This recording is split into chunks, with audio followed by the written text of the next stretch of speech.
बिस्मिल्लाहिर्रहमानिर्रहीम अस्सलामुअलैकुम। ये वो लेक्चर है जो हम लोगों ने अभी लास्ट प्रोसेस सिंक्रोनाइजेशन किया था। ये उसी का नेक्स्ट आगे से है।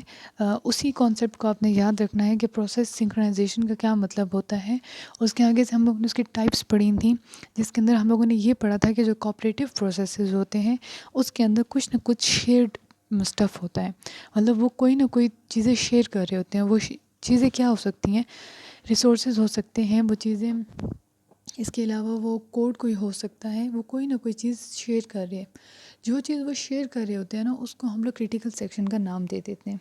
ठीक है, अब यहाँ पे एक मैं छोटी सी डेफिनेशन लिखती हूँ ताकि आप लोगों को थोड़ी ये बात ज़्यादा चीज़ समझ आ जाए। क्रिटिकल सेक्शन की अगर हम डेफिनेशन लिखेंगे ना, तो हम कहेंगे critical section is a part of program where shared resources are accessed by processes। ठीक है, अब यहाँ पे जिसने लास्ट लेक्चर सुना है उसको पता होगा कि कौन से प्रोसेसेस, कोऑपरेटिव प्रोसेसेस। ठीक है, कोऑपरेटिव प्रोसेसेस वो प्रोसेसेस होते हैं जिनके पास कुछ शेयर्ड पार्ट होता है। अगर इसको आप लोग उसके हिसाब से करें, एग्जांपल के हिसाब से, अगर आप सी प्रोग्रामिंग का लिखें, एक प्रोग्राम लिखें, तो आपने अगर लिखा होगा आपको पता हो, इस तरह लिखते हैं, प्री प्रोसेसिव डायरेक्टिव लिखते हैं, इंक्लूड वो सारा लिखने के बाद मेन फंक्शन स्टार्ट होता है और मेन फंक्शन आगे से इस तरह। तो मैं दो यहाँ पे प्रोग्राम लिख रही हूँ, इसी तरह इंक्लूड मेन ये, और आगे से ये हमारे पास पार्ट्स आ गए। Let me see how much it is visible. Okay, ठीक है, तो ये हमारे पास पार्ट्स आ गए। अब आप ये समझ लें कि ये जो प्रोग्राम है ना, इसके स्टार्टिंग में दो वेरिएबल यूज़ हो रहे हैं, let's suppose A and B, और जो ये वाला है वो एक्स और वाई यूज़ कर रहे हैं। ठीक, तो इट मीन्स कि ये वाला जो पहला पार्ट है ना इसका, दिस इज़ नॉट शेयर्ड, क्योंकि इनकी वेरिएबल डिफरेंट है। हम लोग सिर्फ वेरिएबल की भी बात कर रहे हैं। अब जो अगला पार्ट है ना, यहाँ पे हम लोग कहते हैं, यहाँ पे जो एक वेरिएबल यूज़ हो रहा है उस वेरिएबल का नाम शेयर्ड है, और यहाँ पे जो एक वेरिएबल यूज़ हो रहा है उसका भी नाम शेयर्ड है। यहाँ पे ये वेरिएबल डिक्रीमेंट हो रहा है, यहाँ पे ये वेरिएबल इंक्रीमेंट हो रहा है। तो जब प्रोग्राम का वो हिस्सा, प्रोसेस का वो हिस्सा जो दो प्रोसेसेस में कॉमन हो जाए, उसको हम लोग कहते हैं कि ये क्या है, क्रिटिकल सेक्शन है। ठीक है, ये बात समझने वाली है कि जब दो प्रोसेसेस में कुछ चीज़ कॉमन हो जाए तो we say that this is the critical section, जिसको CS कहते हैं। ये वाला नॉन क्रिटिकल सेक्शन है and this is critical section. यहाँ से अब आपका इंपॉर्टेंट लेक्चर स्टार्ट हो रहा है, बिल्कुल ठीक से आपने समझ लेना है। इसको मैं लिखूँगी नॉन क्रिटिकल सेक्शन, ये भी है नॉन क्रिटिकल सेक्शन। ये वाला क्रिटिकल सेक्शन है, ये भी क्रिटिकल सेक्शन है, क्योंकि ये दोनों एक वेरिएबल को शेयर कर रहे हैं। ठीक है, अब इसको हम लोगों ने इस तरह बनाना है कि ये दोनों प्रोसेसेस सिंक्रोनाइज होके चलें। अभी हम लोग ने लास्ट लेक्चर पढ़े प्रोसेस सिंक्रोनाइजेशन, कोऑपरेटिव प्रोसेसेस को सिंक्रोनाइज कैसे करते हैं। तो अब हम लोगों ने कोई ऐसा मेथड निकालना है जिसकी वजह से हमारे पास ये दोनों प्रोसेसेस क्या रहें, सिंक्रोनाइज रहें। सिंक्रोनाइज का मतलब क्या, कि जब ये प्रोसेस एग्जीक्यूट हो रहा हो तब ये प्रोसेस या तो स्लीप हो जाए या सस्पेंड हो जाए, और उसके बाद जब ये एग्जीक्यूशन कंप्लीट कर ले फिर उसके बाद ये एग्जीक्यूट हो। ठीक है, पहली बात तो ये। अब इस चीज़ को हम अचीव कैसे करते हैं, ध्यान से सुनिएगा। यहाँ पे हमारे पास होता है एंट्री पॉइंट। ठीक, अब ये जो एंट्री पॉइंट है ना, इस एंट्री पॉइंट से, इस एंट्री पॉइंट को जो प्रोसेस पार कर जाता है वो अंदर एंटर हो जाता है। ठीक है, और फिर उसको CS को, क्रिटिकल सेक्शन को यूज़ करता है, और यूज़ करने के बाद एग्ज़िट पॉइंट से वो बाहर निकल जाता है। ठीक, अब एंट्री पॉइंट को किस तरीके से और कौन सा प्रोसेस एंटर कर सकता है वो डिपेंड करता है डिफरेंट फैक्टर्स पे। लेकिन आपने एक बात याद रखनी है कि क्रिटिकल सेक्शन को सिंक्रोनाइज करने के लिए, कि ये प्रोसेसेस आपस में टकरा ना जाएं या इनकी वजह से गलत रिजल्ट जनरेट ना हो जाए, उसकी वजह से हमने इनको सिंक्रोनाइज़ करना है। और सिंक्रोनाइज़ करने का मेथड ये होता है कि क्रिटिकल सेक्शन के स्टार्ट में एंट्री पॉइंट लगा देते हैं और उसके एंड पे एग्ज़िट पॉइंट लगा देते हैं। जो प्रोसेस एंट्री पॉइंट को पास कर गया वो अंदर चला गया, उसने क्रिटिकल सेक्शन असेस कर लिया और उसके बाद उसने निकल जाना है, और जिसने ना किया वो वेट करेगा जब तक कि वो एंट्री पॉइंट को पास ना कर जाए। बिल्कुल इसी तरह जिस तरह घर से निकलने से पहले आप लोग घर के लॉक लगा देते हैं, तो घर के अंदर वही एंटर हो सकता है जिसके पास उसकी चाबी हो, ठीक है, और दूसरे को वेट करना पड़ता है बाहर। कुछ इस तरह की कहानी समझ लें। इसको भी मैं रब करें क्योंकि हम लोग इसके बाद इसकी ले रहे हैं कि क्रिटिकल सेक्शन किस तरीके से हम लोग जनरेट करते हैं। अब ये देखें, अगेन मैं आप लोगों को बता रही हूँ, इम्पॉर्टेंट है। कुछ चीज़ें इसके अंदर छोटी छोटी आ जाती हैं पेपर के अंदर, और तब हम कहते हैं कि पता नहीं अभी कहाँ से आ गई हैं। ये देखें, ये हमारे पास है शेड, P1 ने भी इसमें आना है, P2 ने भी इसमें आना है, इस वजह से इसको हम कह देंगे ये क्रिटिकल सेक्शन है, ठीक है। अब क्रिटिकल सेक्शन का एंट्री पॉइंट और इसका एग्ज़िट पॉइंट, P1 ने अगर एंट्री पॉइंट क्लियर कर लिया तो वो एंटर होकर इसको असेस करके एग्ज़िट हो जाएगा। अगर P2 ने एंट्री पॉइंट क्लियर कर लिया तो वो क्रिटिकल सेक्शन में एंटर होकर एग्ज़िट हो जाएगा। तो अब हमने ये देखना है कि एंट्री पॉइंट हम लोग कैसे करते हैं।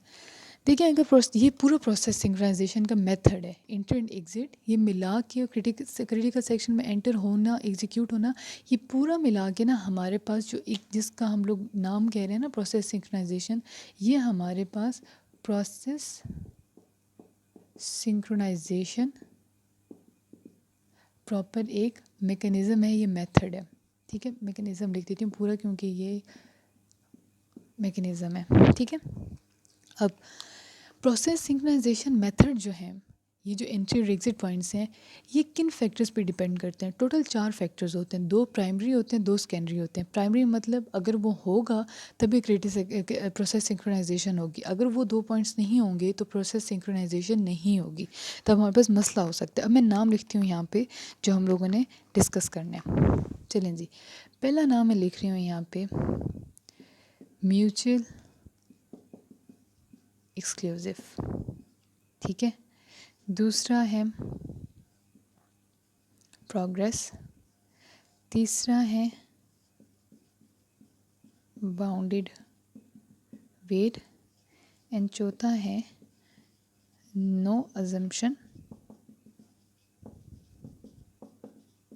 Related to hardware and software.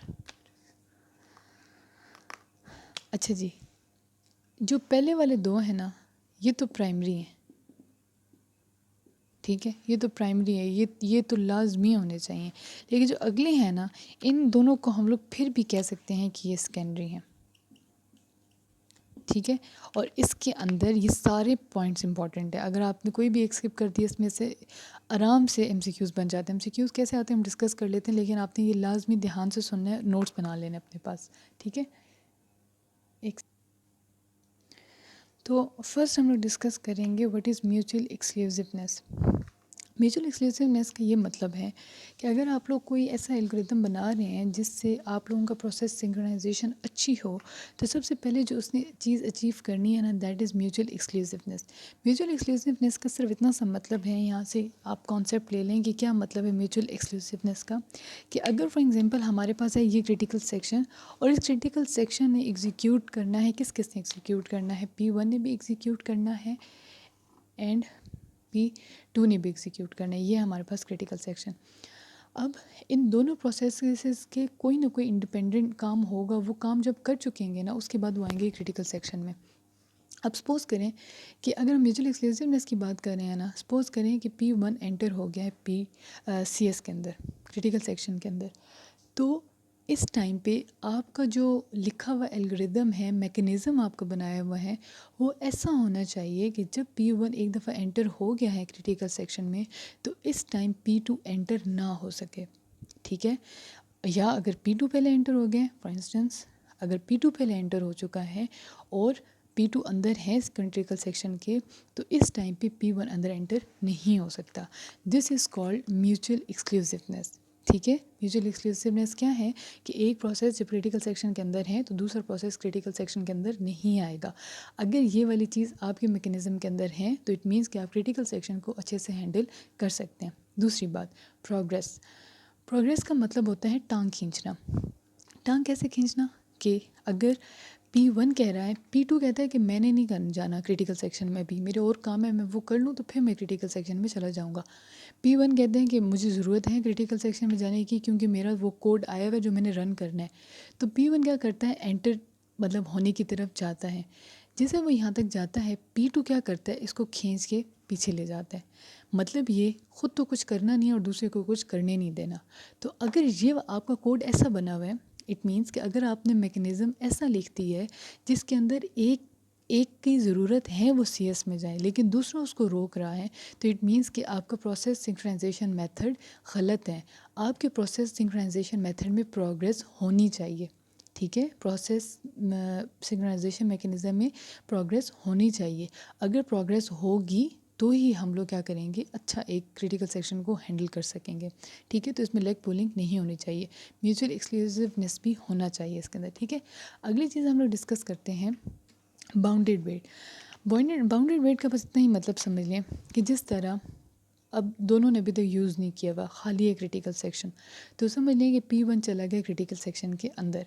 It means कि P1 ने कितनी दफ़ा एग्जीक्यूट किया है, 1 टाइम्स, और P2 ने कितने टाइम एग्जीक्यूट किया, 0 टाइम्स। P1 ने क्या किया, एग्जीक्यूट करने के बाद वो आ गया बाहर, ठीक है। अब दोबारा P1 एंटर हो जाता है क्रिटिकल सेक्शन के अंदर और फिर निकल आता है क्रिटिकल सेक्शन से बाहर। इट मीन्स कि अब इसने कितनी दफ़ा एग्जीक्यूट कर लिया, 2 दफ़ा। इसका क्या टाइम है, 0 टाइम्स, ठीक है, ओके। वो फिर अंदर चला गया, वो फिर बाहर आ गया, 3 0, ये भी ठीक है। लेकिन अगर ये चलते चलते चलते इन्फिनिटी तक चला जाए तो फिर ये चीज़ गलत हो जाती है, ठीक है। P2 कहते हैं, ये दूसरा प्रोसेस कहता है मुझे वेट करने में मसला नहीं है, लेकिन कोई ऐसा वेट हो जो बाउंडेड वेट हो। मतलब अगर आपने 10 दफ़ा जाना है, आप बेशक 10 दफ़ा जाए मेरी तरफ से, लेकिन 11वीं दफ़ा तो मुझे देना। लेकिन इस बाउंडेड वेट अगर ना हो तो P1 जो है वो इन्फिनिटी टाइम्स क्रिटिकल सेक्शन को असेस कर लेता है, जबकि P2 वो वेट ही करता रहता है, ठीक है। तो अगर ये वाला प्रोसेस आ जाए तो इसमें भी आपका प्रोसेस सिंक्रोनाइजेशन मैकेनिज़्म फ्लॉप हो जाएगा अगर बाउंडेड वेट ना हुआ तो। इट मीन्स कि बाउंडेड वेट होना ज़रूरी है, कोई ना कोई एक तरीका होना चाहिए, जैसे P1 इतनी दफ़ा जाए तो P2 भी इतनी दफ़ा जाए, या कोई ना कोई एक होनी चाहिए इनकी। लास्ट पे आ जाती है no assumption related to hardware and software. मतलब ये आपने प्रोसेस सिंक्रोनाइजेशन मैकेनिज़्म बनाया, आप कहते हैं कि आप अपने ऑपरेटिंग सिस्टम में डालें।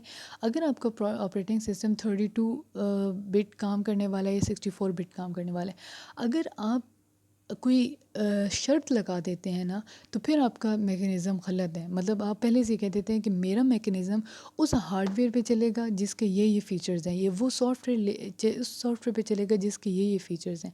तो अगर आपका मैकेनिज़्म कुछ शराइत पे बेसिस हो हार्डवेयर सॉफ्टवेयर की, तो उस टाइम पे भी वो आपका फ्लॉप है।